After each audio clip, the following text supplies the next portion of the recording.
Halo teman-teman, apa kabar? Gimana hari kalian? Gimana puasanya? Semoga berkah terus. Amin. Pak Saikul adalah seorang penjaga pintu air di pintu air banjir radial nomor 7, lokasi Bendung Kletak, wilayah Desa Penganten, Kecamatan Kelambu, Grobogan, Jawa Tengah. Di siang itu tanggal 24 Juli tahun 2013 yang lalu, perhatiannya terusik dengan menyembulnya sebuah karung besar warna putih yang kala itu tersangkut di tepi bendungan yang debit airnya nggak begitu banyak. Pak Saikul gentar untuk melihat dan menilik karung itu lebih dekat sebab bentuknya nggak lazim, besar dan menyembul gitu. Tak mau ambil resiko, Pak Saikul segera melaporkan temuan itu kepada pihak yang berwajib. Kala itu, ia melamporkannya ke Polsek Kelambu. Tak lama petugas pun datang untuk memeriksa sekaligus menyisir lokasi temuan benda yang katanya mencurigakan itu. Persis seperti dugaan Pak Saikul, benar saja kecurigaannya dibayar kontan. Ketika petugas yang melakukan pemeriksaan menemukan sosok tubuh wanita tak bernyawa dengan ciri berambut panjang, lengkap dengan mengenakan celana panjang warna ungu dan kaos warna kuning. Dugaan sementara korban berusia antara 25 tahun hingga 35 tahun. Temuan itu segera dievakuasi ke Rumah Sakit Umum Daerah Sujati Purwodadi untuk dilakukan otopsi dan identifikasi. Dari hasil pemeriksaan, ditemukanlah luka bekas jerat di bagian leher dan luka terbuka di area kepala. Kuat dugaan korban sengaja dihilangkan nyawanya oleh seseorang. Dari hasil identifikasi terungkaplah identitas korban. Korban bernama Kasminah, warga desa Prawoto, Kecamatan Sukolilo, Pati. Ternyata polisi sebelumnya telah pula menerima laporan atas hilangnya korban yang hilang dan pergi tanpa pamit yang dilaporkan oleh pihak keluarganya beberapa hari sebelum korban ditemukan tak bernyawa. Temuan itu segera berbuah laporan balik yang disampaikan oleh petugas kepada pihak keluarga. Pihak keluarga yang mendapatkan kabar itu segera saja menuju Rumah Sakit Umum Daerah Sujati Purwodadi untuk memastikan apakah sosok itu benar anggota keluarganya yang telah menghilang. Dan benar saja, ternyata benar. Wanita yang ditemukan dalam karung putih besar itu adalah salah satu anggota keluarganya yang telah mereka cari selama berhari-hari. Seketika hari itu menjadi hari berkabung bagi keluarga Kasminah yang telah ditinggalkannya. Keadaan semakin menggelap tatkala polisi melaporkan bahwa Kasminah diduga telah dihilangkan nyawanya oleh seseorang. Polisi yang kemudian menjalani tugasnya kemudian berhasil mengamankan satu orang yang langsung saja ditetapkan menjadi tersangka atas temuan wanita dalam karung putih besar itu. Pria itu bernama Muhammad Akroman, seorang pria berusia 27 tahun. Lalu apa yang sebetulnya terjadi dengan Kasminah? Dan bagaimana kisah ini selengkapnya? Jadi begini. Sebelum kita bahas tentang tragedi temuan wanita dalam karung ini, mari kita sedikit kulik dulu siapa itu Kasminah yang menjadi korban. Ia adalah seorang wanita 35 tahun yang berasal dari Desa Prawoto, Kecamatan Sukolilo, Pati, Jawa Tengah. Dari informasinya dikatakan, Kasminah adalah seorang istri dengan 2 orang anak. Lebih dalam disebutkan Kasminah memiliki hubungan yang tak harmonis dengan suaminya. Entah apa yang menyebabkan ketidakharmonisan rumah tangga yang dijalani oleh Kasminah pada saat itu.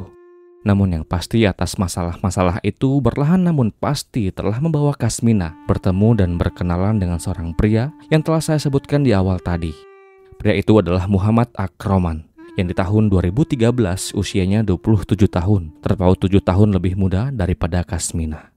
Pertemuan Akroman dan Kasminah terjadi di bulan Februari tahun 2013. Saat mereka sama-sama menjadi tenaga buruh untuk panen padi yang berlokasi di persawahan Desa Lambangan, Kecamatan Kelambu, Grobogan, Jawa Tengah. Kebetulan lokasi panen raya yang membutuhkan banyak tenaga buruh itu berlokasi cukup dekat dengan lokasi tempat tinggal Kasminah di Desa Prawoto, Sukolilo. Kasminah tertarik dengan pesona Akroman yang disebut-sebut orangnya cool dan tak banyak tingkah. Selain itu, Kasminah juga kesemsem dengan gestur yang Akroman tunjukkan. Ia terlihat sopan dan suka menyapa siapa saja yang ia temui, termasuk terhadap sesama tenaga buruh panen yang lebih tua. Hari-hari yang Kasminah lalui di persawahan itu membuatnya semakin bersinar dan berwarna. Seakan ia telah kembali menemukan sebuah harapan dari masalah-masalah rumah tangga yang Kasminah jalani. Hingga pada suatu waktu ia mendapatkan sebuah kesempatan untuk meminta nomor handphone Akroman. Modusnya ya minta aja, soalnya kan satu kerjaan. Masa nggak boleh minta nomor handphonenya? Boleh lah. Akroman yang mendapatkan permintaan itu tanpa ragu mendiktekan nomor handphonenya yang kemudian di-save atau disimpan oleh Kasminah di handphone miliknya. Di dalam perkenalan yang singkat yang terjadi kala itu, Kasminah mengaku jika dirinya adalah seorang janda yang telah berpisah dengan suaminya. Akroman tidak terlalu mempermasalahkannya. Berjalannya waktu dan dengan seringnya mereka saling bertemu, bekerja sama panen padi dan saling berkomunikasi dari handphone, membuat benih-benih cinta itu kemudian bersemi. Dari informasi yang saya dapatkan, Kasminah lah yang kemudian maju lebih dulu untuk bilang bahwa ia suka sama Akroman. Akroman yang mendengarkan hal itu tentu gak heran, sebab ia tahu dari sebelum-sebelumnya bahwa dari gerak tubuh Kasminah mengindikasikan sebuah cinta kepadanya. Dan singkatnya mereka pun jadian. Akroman juga suka dengan Kasminah. Status janda yang seperti diungkap oleh Kasminah di awal tidak jadi masalah baginya. Berjalan waktu atau kurang lebih 3 minggu selepas mereka jadian, Kasminah membuat janji untuk bertemu dengan Akroman di pasar Godong Grobogan. Rencananya di siang itu, Kasminah mengajak Akroman untuk bertemu sekaligus berkencan. Sebab disebutkan beberapa hari mereka tidak saling bertemu, dikarenakan pekerjaan panen padi mereka telah selesai. Singkatnya, bertemulah mereka di tempat yang terjanji. Di sana mereka saling bertemu, jalan-jalan dan jajan-jajan. Di hari itu selepas sore menjelang, Kasminah mengajak Akroman untuk main ke rumah Akroman yang berlokasi di Kecamatan Wonosalam, Demak, Jawa Tengah. Kasminah mau tahu rumah Akroman, sekaligus berkenalan dengan orang tuanya. Akroman tak keberatan, sebab tak ada yang ia sembunyikan, dan singkatnya berangkatlah mereka ke rumah Akroman. Di rumahnya Kasminah bertemu dan berkenalan dengan orang tua Akroman yang menyambutnya dengan ramah. Dan dari hal inilah yang kemudian membuka segala akses bagi Kasminah untuk bisa tanda kutip ngapel ke rumah Akroman. Bahkan bukan hanya sekedar ngapel saja. Dari sumber yang saya kulik mengatakan bahwa Akroman dan Kasminah pernah melakukan hubungan layaknya pasangan suami dan istri, tentu dikala rumah Akroman sedang sepi. Intensnya hubungan yang mereka jalani dan intensnya mereka saling bertemu di rumah Akroman kemudian membuat Akroman bertanya dan minta kepada Kasminah untuk balik main ke rumahnya di desa Prawoto di Grobogan. Namun tentu Kasminah menolak permintaan itu, sebab ia tak mau status palsunya sebagai janda terbongkar, alih-alih ia masih bersuami dan masih dalam proses perceraian. Akroman yang mendapatkan penolakan dari Kasminah tentu perlu alasan yang kuat mengapa ia tak diizinkan main ke rumahnya. Ia desak Kasminah untuk membeberkan alasannya, dan perlahan Kasminah mulai mengungkapkan dan ia mengaku bahwa dirinya masih punya suami, yang dimana akuannya mengatakan bahwa keadaan rumah tangganya sedang tidak baik-baik saja, hubungannya dengan sang suami dalam proses perceraian. Mendengar penjelasan dari Kasminah tentu membuat Akroman kecewa. Ia merasa Kasminah selama ini telah menipunya luar dan dalam. Tapi apa daya, rasa cinta Akroman kepada Kasminah yang begitu besar membuat ia percaya dan yakin bahwa Kasminah akan segera bisa membereskan segala masalah perpisahan dengan suaminya. Dan hubungan itu kembali berlanjut mesra, romantis dan penuh gairah. Suatu hari tepatnya di bulan April tahun 2013, dikala pekerjaan panen padi telah usai, Akroman yang tak mau hidup bergantung pada orang tua, segera ia putuskan untuk mencari pekerjaan yang lain. Dan singkatnya, Akroman kemudian mendapatkan pekerjaan sebagai kuli bangunan, namun jauh di sana di Pulau Kalimantan. Kabar baik itu tentu segera ia sampaikan kepada pacarnya Kasminah, yang singkatnya setelah ia mendapatkan kabar diterimanya Akroman bekerja, membuat Kasminah ingin ikut dengannya ke Pulau Kalimantan, menemani Akroman bekerja dan berdua setiap saat. Namun kala itu inisiatif dari Kasminah ditolak oleh Akroman, sebab menurutnya Kasminah masih jadi istri orang lain. Dan jika Akroman tetap nekat membawa pacarnya itu ke Kalimantan, Akroman takut nanti akan jadi masalah yang besar. Singkat cerita, Akroman pun berangkat dan mulai bekerja di Pulau Kalimantan. Ia jalani harinya sebagai kuli bangunan di sebuah proyek pembangunan tempat tinggal. Hubungan jarak jauh pun terpaksa dijalani oleh Akroman dan Kasminah. LDR aja udah susah, ini ditambah lagi dengan susahnya sinyal, dikarenakan tempat di mana Akroman bekerja berada cukup di pelosok. Untuk sementara waktu, hubungan di antara mereka terputus berkat susahnya mencari sinyal. Di suatu hari ketika Akroman yang sedang beruntung, tiba-tiba saja ia mendapatkan sinyal yang kemudian membuat handphonenya berdering berkali-kali, yang menandakan banyaknya notifikasi percakapan yang masuk ke dalam handphonenya. Salah satunya tentu datang dari Kasminah. Ada sebuah pesan yang membuat Akroman mengutamakan pesan itu daripada pesan-pesan yang lain. Pesan itu berisi seperti ini. Kalau emang mau serius, cepat pulang kampung. Membaca pesan singkat itu, Akroman lalu mencoba menghubungi Kasminah dari sambungan telepon. Dalam percakapan yang dilakukan oleh keduanya, intinya adalah sama. Kasmina meminta Akroman untuk pulang ke kampung halamannya jika memang mau serius dengan hubungan mereka. Demikian Akroman yang ternotis dengan permintaan pacarnya itu. Singkatnya, mendekati bulan suci Ramadan tahun 2013, Akroman pulang ke kampung halamannya di Demak. Dan setelah sampai di sana, Akroman dan Kasminah membuat janji untuk saling bertemu di jembatan Penawangan. Pertemuan itu sedianya akan membahas terkait perpisahan Kasminah dengan suaminya, yang kala itu masih aja belum ada kejelasan. Dari rumah setelah bersiap, Kasminah segera memacu sepeda motor Honda Vario-nya menuju tempat yang terjanji.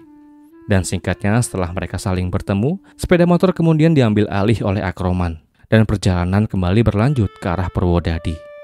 Dan sesampainya mereka di sebuah bendungan yang bernama Bendungan Kletak Kelambu, Akroman kemudian menghentikan laju sepeda motornya, tepat di pinggir jalan yang sepi di bawah pepohonan pohon pisang yang cukup lebat.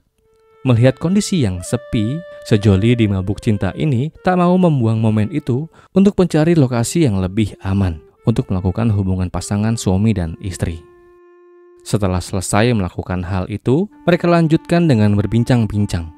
Hingga Kasminah kemudian menanyakan bagaimana hasil Akroman selama ia bekerja di Kalimantan, berapa jumlah uang yang berhasil ia dapatkan. Kala itu Akroman menjawab bahwa semua uang yang telah ia dapatkan telah habis. Ia pakai untuk ongkos pulang ke Demak dan untuk membayar segala kebutuhan hari-hari selama ia hidup di Kalimantan. Kaget dan gak terima serta gak percaya atas omongan Akroman, Kasminah yang murka menuduh Akroman menghabiskan uangnya untuk berfoya-foya, main judai dan main perempuan selama di Kalimantan. Perdebatan pun terjadi di siang itu. Kala itu Akroman mengcounter Kasminah dengan lamanya proses perceraian yang ia gadang-gadang akan segera selesai. Akroman merasa digantung dengan segala janji-janji yang Kasminah berikan, sampai-sampai ia harus pulang terburu-buru meninggalkan pekerjaannya hanya untuk Kasminah seorang. Dan dari hal inilah yang kemudian tersebutlah kata putus dari mulut Kasminah. Ia mau putus hubungan dengan Akroman. Ia berkata bahwa ia lebih pilih suaminya daripada Akroman. Mendengar hal itu tentu membuat Akroman menjadi sakit hati. Ia pun menjadi marah dan murka. Lalu dikarenakan merasa takut melihat Akroman yang mulai naik pitam, Kasminah segera beranjak dan hendak pulang ke rumahnya dengan meninggalkan Akroman di jalan yang sepi itu. Sejurus kemudian Akroman segera menarik tangan Kasminah yang berusaha meninggalkannya. Namun kala itu usaha Kasminah untuk melepaskan diri berhasil, yang membuatnya bisa berjalan lebih dekat menuju sepeda motornya yang terparkir. Akroman yang masih emosi segera berlari dan menghampiri Kasminah dan segera menarik rambutnya dari belakang. Namun alih-alih mendapatkan rambut Kasminah, malah Akroman berhasil meraih slayer atau kain penutup wajah yang berada di leher Kasminah. Dan dengan slayer itu, Akroman yang emosi segera menjerat kain itu dengan sekuat tenaga yang tentu saja menghambat jalur napasnya itu. Dan slayer yang cukup kuat itu berhasil membuat Kasminah lemah hingga ia jatuh terduduk di atas tanah. Ia semakin lemah dan Kasminah pun dipanggil Tuhan yang Maha Kuasa. Saya ucapkan duka yang mendalam. Setelah yakin bahwa Kasminah telah kehilangan nyawanya, Akroman segera melepaskan slayernya dari leher Kasminah. Dan yang selanjutnya yang muncul adalah tentu rasa panik dan bingung mau diapakan tubuh Kasminah pada saat itu. Ia nggak mungkin meninggalkan tubuhnya di tempat yang seperti itu. Lalu singkatnya, setelah mendapatkan ide untuk mengurus tubuhnya, Akroman pergi menggunakan sepeda motor milik Kasminah lalu menuju pasar Godong untuk mencari sebuah karung besar warna putih. Singkatnya, setelah mendapatkan karung yang ia mau, ia kembali ke tempat di mana ia meninggalkan Kasminah sebelumnya. Sesampainya di lokasi jam 12 siang, ia masukkan tubuh Kasminah ke dalam karung yang besar itu. Sebelum mengikat dan menutup karung itu, Akroman sempat lebih dulu mengambil sepasang anting-anting, satu gelang, dan satu buah handphone milik Kasminah. Setelah semua barang Kasminah telah ia ambil, ia pun mengisi karung itu dengan rumput-rumput dan satu buah batu besar. Kemudian Akroman membawa karung itu ke atas sepeda motor Honda Vario milik Kasminah. Dengan cara menjepit karung itu dengan kedua kakinya, ia pun melaju mencari tempat yang pas untuk mencampakkan tubuh pacarnya itu. Selama di perjalanan dikatakan, karung itu sempat jatuh 2 kali hingga terseret di jalan. Namun Akroman saat itu masih bisa tenang dan tetap fokus untuk mencari tempat yang pas. Singkatnya, setelah ia sampai di hutan jati sebelah utara sungai Bendungan Kelabu, Akroman kemudian mengarahkan sepeda motornya ke arah pinggir sungai dan segera menurunkan karung itu dengan tujuan untuk membuangnya ke dalam sungai. Lalu dikarenakan masih ragu dengan keberatan, kembali ia masukkan 3 buah batu besar ke dalam karung itu. Tujuannya supaya dapat tenggelam dengan sempurna. Dan dengan berlahan, Akroman kemudian membuang karung itu ke dalam sungai bendungan. Selesai. Ia pulang ke rumahnya dan menjual semua barang-barang yang telah ia ambil dari Kasminah sebelumnya. Perhiasan ia jual Rp150.000, sedangkan handphone ia jual Rp80.000 di pasar pecinan Demak. Pihak keluarga, terutama sang suami, merasa heran dan panik ketika Kasminah tak pulang ke rumah. Apalagi ditambah ponselnya udah nggak aktif. Lalu dikarenakan semakin gak jelas di mana keberadaannya, suami Kasminah kemudian melaporkan hilangnya sang istri ke kantor polisi. Yang singkatnya ditemukanlah Kasminah dalam keadaan yang menyedihkan. Petugas polisi yang menerima laporan atas temuan Kasminah segera mengadakan investigasi guna mencari dalang di balik aksi meninggalnya Kasminah. Saksi-saksi diperiksa, juga barang bukti dikumpuli. Hingga tak butuh waktu yang lama, akhirnya Akroman berhasil diamankan oleh petugas dari Polres Grobogan yang kerjasama dengan Polres Demak. Ia diamankan tanpa perlawanan di rumahnya di Desa Telogorejo, Kecamatan Wonosalam, Demak. Dalam interogasi, Akroman berdalih bahwa motif ia tega menghilangkan nyawa pacar gelapnya dikarenakan rasa sakit hatinya atas ucapan korban. Mulai dari ucapan yang mengaku janda hingga menuduh pelaku melakukan foya-foya selama bekerja di Kalimantan. Dan puncaknya adalah saat Kasminah ingin pergi meninggalkan dirinya. Ia terjerat dengan pasal 338 KUHP. Dalam persidangan yang kemudian digelar di Pengadilan Negeri Purwodadi, kemudian menjatuhkan vonis penjara kepada Akroman selama 15 tahun penjara. Demikianlah kisah ini. Semoga akan selalu ada pelajaran yang kita bisa petik dari kisah ini. Dan kisah ini pun berakhir.